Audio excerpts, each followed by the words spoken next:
So we're going to talk a bit about relationships again, and this time I'll start off, this is relationships number 2. I'll start off with how I met Jenny. See, I met Jenny quite a few years ago, like 9 years, maybe 10 years ago, nearly 10 years ago, and I was in a relationship that was nearly finished, and I was living on my own, and of course the relationship was with someone that was a long way away. It was a long distance relationship over in Europe, and it was very difficult. So what happened is a friend of mine got married and I went to his wedding. I was the best man, and we went to the Philippines, and I went to Manila, then from Manila down to Legazpi, and from there got a ferry, took about an hour, and it was what was the name of the place? I think it was called Rapu was the island, and anyway, I stayed there for about 4 days for the wedding, and there was about 350 people there, and it was a really good experience. It was a very good experience because there's no shops, there were no roads on that island. It was just a small province, and it was the first time in the Philippines, and I liked the Philippines people, and my mate married a Filipina, and the family was really good. It was a great time. They made us really welcome, and so I liked that. So I thought, well, maybe I can find a Filipino. I was looking for someone to spend, be with me. And so what I did, I found this website called Filipina Cupid, and I made a profile, put a picture on it, and then launched it. And within 15 minutes, I think there must have been 30 or 40 responses. Hi. Everybody wanted to talk to me. And it's all these Filipino women. There's Filipino women, there's loads of them.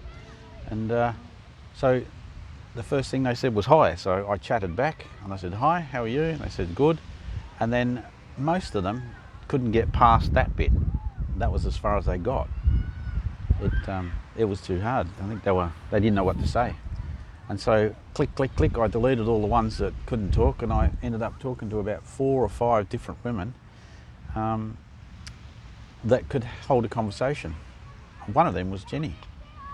And the thing about Jenny was she was very young, and she was probably the youngest, and I liked talking to her because she was really funny. She was a nice girl, easy to talk to. But so I did talk to her, and I talked to some others, and we used the webcam so I could talk to people. I couldn't talk to everybody, but I talked to them and got to know them over a period of time, and then I whittled it right down.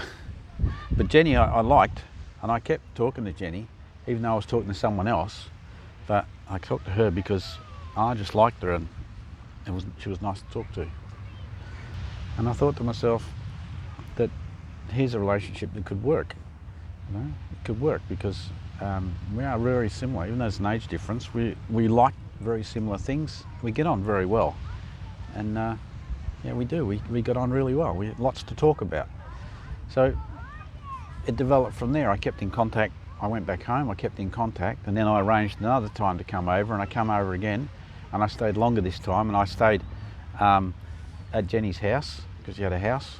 The relationship just developed from there. And then I thought, okay, after I went back after that, I said, okay, I'd like to bring you over to Australia. And this is over a period of a couple of years, because we did chat for quite a long time before I met her. And that was, my relationship was over and I wanted to move on. And so I did an application for a visa. We didn't know anything about what to do at the time. Jenny didn't really know. I didn't know.